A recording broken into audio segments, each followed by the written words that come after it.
Hello there, I'm Mark McConnell with Back to the Garden and Creative Earth. I'm going to teach you how to make a compost pile in your own backyard without using any kind of plastic made from oil composting apparatus. Basically, the easiest, most effective way that I've found to digest your food waste organically and turn it back to soil, make a compost pile, is this system here.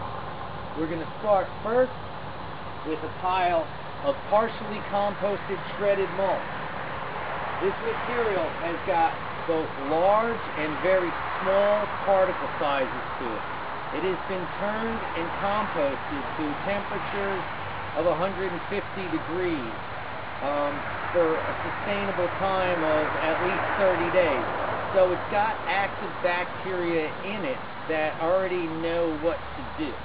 Really important, starting with good bacteria. Also a beneficial thing about using this type of material is the particle size.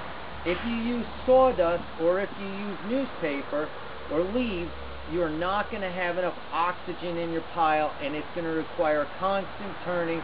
You might have odors. It's not going to respirate well. What we're looking for here is good respiration. Just like a plant, an animal needs to breathe, so do the thermophiles, the bacteria, mesophiles that live in the compost pile. So using these pieces of shredded wood do a really good job of creating that airspace. So this is 1 cubic yard of our shredded, partially composted mulch.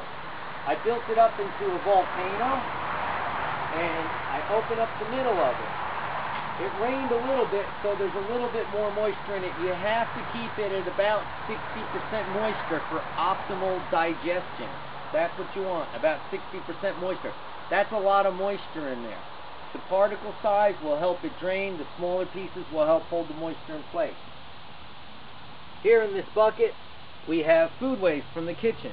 Coffee grinds, eggshells, some grits, vegetable scraps from salads and stews, and probably some shrimp shells. I don't have a problem with using meat in the compost pile as long as you give it ample time for the compost pile to become established. You don't want to put it into a fresh pile. Then you could have issues. But if you've got good bacteria in there and they're doing their job and there's lots of organisms living in the compost pile, and you secure you put the proteins, the meat, cheeses, whatever like that, down into the pile, and you've got about a foot of cover over it, you won't have any odors come out, and the animals won't smell it. My dogs will not know what's in here, and they will not go digging through it. And that's my ultimate check, is if the dogs think it's yummy, I didn't do a good job. So I'm going to mash this stuff up into smaller pieces, just like you chew your food before you eat it. If you mash up your compost before you add it, especially when you're getting started, it's going to help the bacteria work on it that much faster. If you've got a whole potato in there, it's just going to stay a whole potato. If you have mashed potatoes in there, guess what?